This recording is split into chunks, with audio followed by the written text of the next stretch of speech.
Hey guys, what's up? It's Joe Raiti from Raiti's Rides, and I'm down here at the St. Pete Grand Prix. This is an awesome event that's been going on for quite some time. This is where they race on the actual streets of downtown St. Petersburg. What I have behind me is a very special car. Chevrolet actually makes a Camaro specific that races in what's called the Pirelli World Challenge Series. Now, what I have behind me is this beautiful Camaro GT4R. Now, you may look at it and you might say, hey, is that a ZL1? Is that a ZL1 1LE?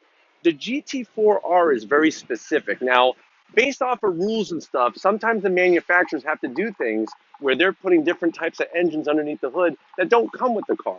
This one has a naturally aspirated engine. So when you see a ZL1LE, that's going to be supercharged. This is naturally aspirated, no supercharger, no turbocharger, putting out well over 500 horsepower. And it's specific to race in the Pirelli World Challenge Series and other series that are similar to those GT rules. Now, you could actually purchase this from Chevrolet if you had a race team and whatnot, and it comes mostly assembled. Then you actually do your own tweaks to it. But let's go ahead and take a look at the front here.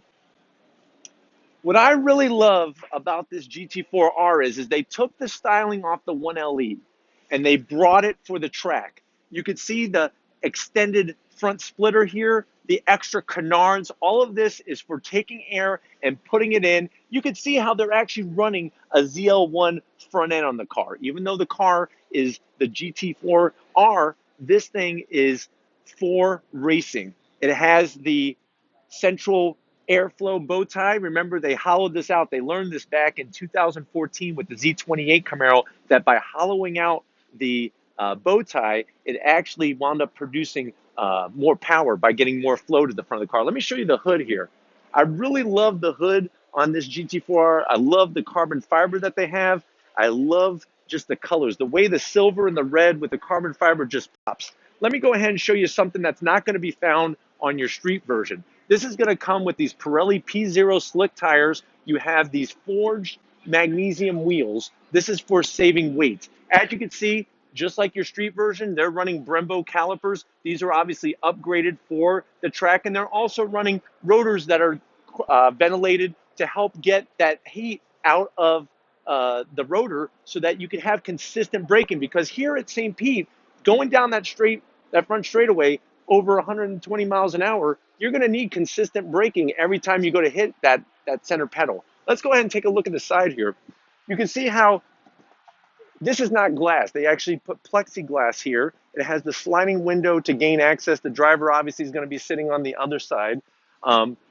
If I could have my camerawoman Lori show you something here. This right here is something that maybe if you didn't know what it was, you'd pass over. What this is when the car comes into the pits, they're going to actually take an air hose and they're going to plug it into this. What that's going to do is there's jacks that are actually built in to the frame of the car that are actually going to jack the car up at all four corners. That's going to make it easy for the team to get wheels on and off.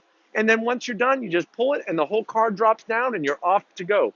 As you can see, they keep the same lines as your Camaro that you could drive on the street. The same type of hood, the same type of rear fenders here. Let's go ahead and work our way to the back.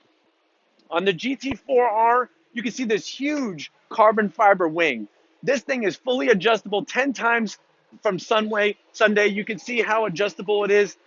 There's our traditional rear end, just like on your street Camaro. You got stock taillights, stock rear housing. You can see how the exhaust is routed out the back. And you can see here, this is where they're going to put the fuel in. So this is another thing that isn't like your street version. That's where we're going to put the fuel into the car.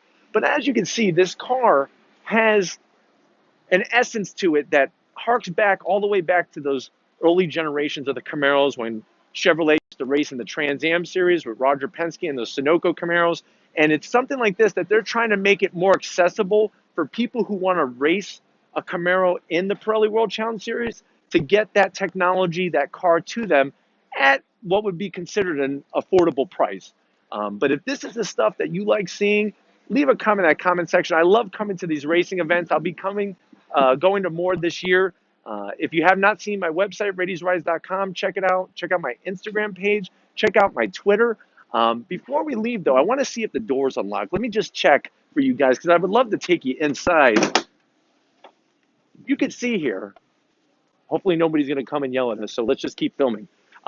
You can see in here how this thing is set up for the track. You got the built-in roll cage. Here's the steering wheel. I love how all the controls here are so easily accessible by the driver. You could change mappings. You have your digital screen here. Everything's set up. Everything that you didn't need has been taken out, and everything that's in here is made for racing. If my camera woman Lori can show you in the center console there, you can see all the different adjustments, brake bias, all different types of adjustments that the driver can make around the track. Because remember, it's not just the things that they could change in the pits, but it's also the things that the driver can adjust while inside the car. Another thing I want to show you that maybe you wouldn't have noticed, if you think this is just another way for them to advertise that this is a GT4R, this is actually energy absorbing. They have this only on the driver's side. They've actually been using this in the Camaro and the Corvette program in the GTLM series. This is energy absorbing. So if God forbid this driver's in some type of accident where he's going to take a hit to the driver compartment, this is here to give that extra protection. It's stuff like that that Chevrolet General Motors has been working on. And remember, all the things that they do on racetrack eventually, for the most part, find their ways in the cars that we ride on the street. But anyways, I want to thank you guys for watching. If you have not bought your Raity's Ride shirt, today's the day. Click on the link in the description. They're 15 bucks. Support this journey, support racing, the manual transmission, and just having a fun time and love with cars. And like always, guys, I'll see you on the next ride.